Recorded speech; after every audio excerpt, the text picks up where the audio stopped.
హాస్పిటల్లో red cross ఆధ్వర్యంలో మనం ఇవాళ బ్లడ్ బ్యాంక్ ఒకటి ఓపెన్ చేసుకోవడం జరిగింది. ఈ పల్నాడు ప్రాంతంలో కానీ చుట్టుపక్కల శ్రీశైలం దగ్గర నుంచి కూడా చాలా మంది బ్లడ్ కోసం ఇబ్బంది పడి వస్తూ ఉన్నారని చెప్పారు. చాలా పెద్ద ఎత్తున ఇవాళ బ్లడ్ బ్యాంక్ ఓపెన్ చేసుకోవడం, దాదాపు 50 లక్షల రూపాయలు దాతలు సహకారం అందించారు. మిగతా 2.5 కోట్ల రూపాయలు బ్లడ్ బ్యాంక్ వాళ్ళు సహకరించారనమాట. అదేవిధంగా ఒక 10 బెడెడ్ హాస్పిటల్ లోపల ఒక కేర్ని ఐసీయూని ఒకటి ఓపెన్ చేసుకోవడం జరిగింది. అదే కాకుండా కొద్ది రోజుల్లోనే మనం ఇక్కడ 36 కోట్ల రూపాయలతోటి మరొక హాస్పిటల్ క్రిటికల్ కేర్ బిల్డింగ్ ఒకటి ఓపెన్ చేసుకుంటా ఉన్నాము. ఇప్పుడు 200 బెడ్ హాస్పిటల్, దాదాపు 1000 మంది పైన ఓపీ ఉంటుంది ఈ హాస్పిటల్కి. చాలా బాగుంది.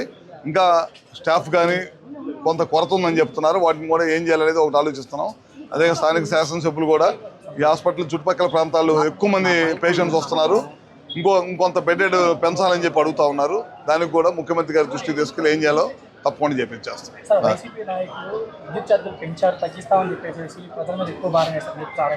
ఇది వాళ్ళు చెప్తుంది కదబ్బా, రోజు వచ్చినప్పుడల్లా చెప్తానే ఉన్నాం.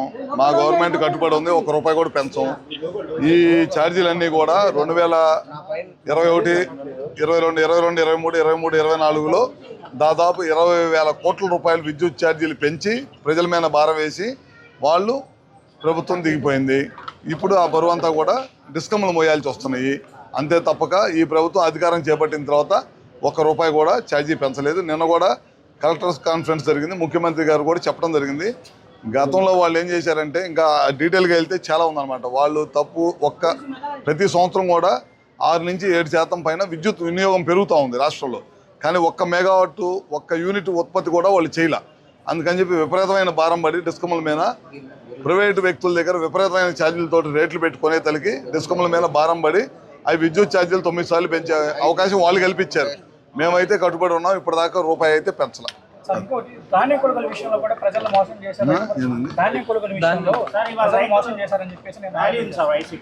వైసీపీ ర్యాలీల గురించి ఎవరు అడిగారు, కానీ ఇప్పుడు నేను అంటాను, ధాన్యం 24 గంటల్లో ధాన్యం కొనుగోలు చేసిన తర్వాత రైతుల ఖాతాల్లో పడిన గవర్నమెంట్ ఒక్క చంద్రబాబు నాయుడు గవర్నమెంట్ తప్ప ఇంకెక్కర్లేదు. గతంలో మనం చూసాం, ధాన్యం వేయించుకొని సంవత్సరాలు వాళ్ళ ధాన్యం బకాయిలు కూడా దాదాపు 2,000 కోట్లు చంద్రబాబు గారు వచ్చిన తర్వాత వాళ్ళ బకాయిలు కూడా మనం తీర్చిన సంగతి ఒకసారి మీరు కూడా గుర్తుపెట్టుకోవాలి.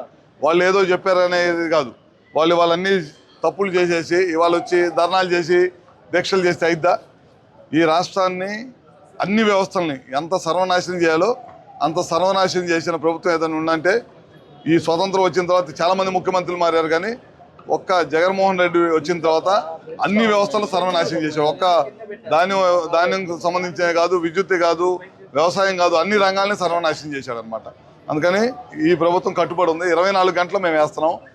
నేను మా ఇన్ఛార్జ్ మినిస్టర్, మా బాపట్ల ఇన్ఛార్జ్ మినిస్టర్ ఇద్దరం కూడా వెళ్ళి రైస్ మిల్లుకి కూడా వెళ్ళొచ్చాం. ధాన్యం కొనుగోలు కేంద్రానికి వెళ్ళొచ్చాం. రైతులతో కూడా మాట్లాడాం అనమాట. మరిన్ని వీడియోస్ కోసం ఛానల్ ని సబ్స్క్రైబ్ చేయండి. లేటెస్ట్ అప్డేట్స్ కోసం వాట్సాప్ ఛానల్ ని ఫాలో అవ్వండి. ఆ లింక్ డిస్క్రిప్షన్ లో ఉంది.